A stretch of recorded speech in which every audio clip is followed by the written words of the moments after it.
Guys, hello guys, দেখো আমি সকাল সকাল রেডি হয়ে গেছি। Good morning. এখন বাজে হচ্ছে দাঁড়াও 10টা 28। তো আমাদের পাড়ায় আজকে শীতলা পুজো আছে, তো আমি ওখানেই যাবো পুজো দিতে। তো ভিডিওটা বানাচ্ছি বলে ও বললো ভিডিও বানাবে, তো আমি এটা স্ট্যান্ডে যেহেতু দাঁড় করিয়েছি ওকে দেখা যাচ্ছিল না, তাই কোলে নিয়ে নিয়েছি।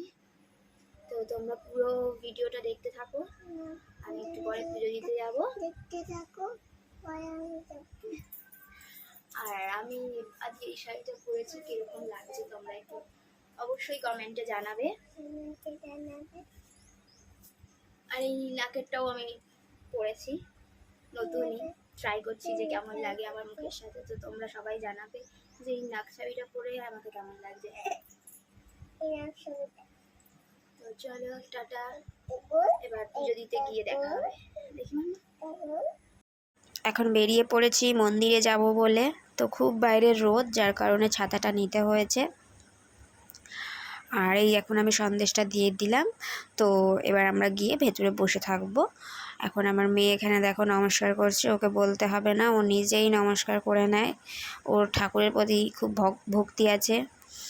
তো এখন ওই ঠাকুরমশাই সাজাচ্ছে ঠাকুরকে, এখনও সাজিয়ে ওঠেনি, মানে মালা টালা পরাবে, এখনও অনেক কাজ, পুজো অনেক দেরি। কিন্তু আমার মেয়ে এত বায়না করছিল যে ওকে নিয়ে আসতেই হয়েছে, কিছু করার নেই। এখানে এসে একাই একাই খেলছে, একটু পরে লোকজন হয়ে যাবে, তো তখন দেখো কী করবে, বাচ্চাদেরকে ডেকে ডেকে ডেকে খেলাবে।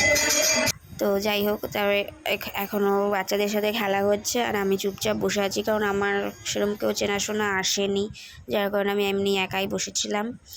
তো তোমাদের এই ভিডিওটা ভালো লাগলে অবশ্যই লাইক করে দেবে, আর আমাকে একটু ফলো করবে, আর সুন্দর সুন্দর কমেন্ট করে যাবে। তো এখন খেলা করছে, আমি এখন পুজো দিতে বসে গেছি, ওকে নিয়েই বসেছি যদিও।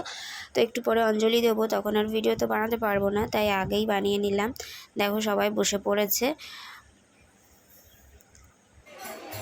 এখন খিচুড়ি খেয়ে বাড়ি চলে যাব। খিচুড়িও খেতাম না, মেয়ের বায়না যে ও এখানে বসেই খিচুড়ি খাবে।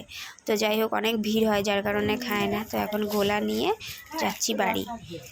ভিডিওটা ভালো লাগলে অবশ্যই লাইক করে দেবে। টাটা।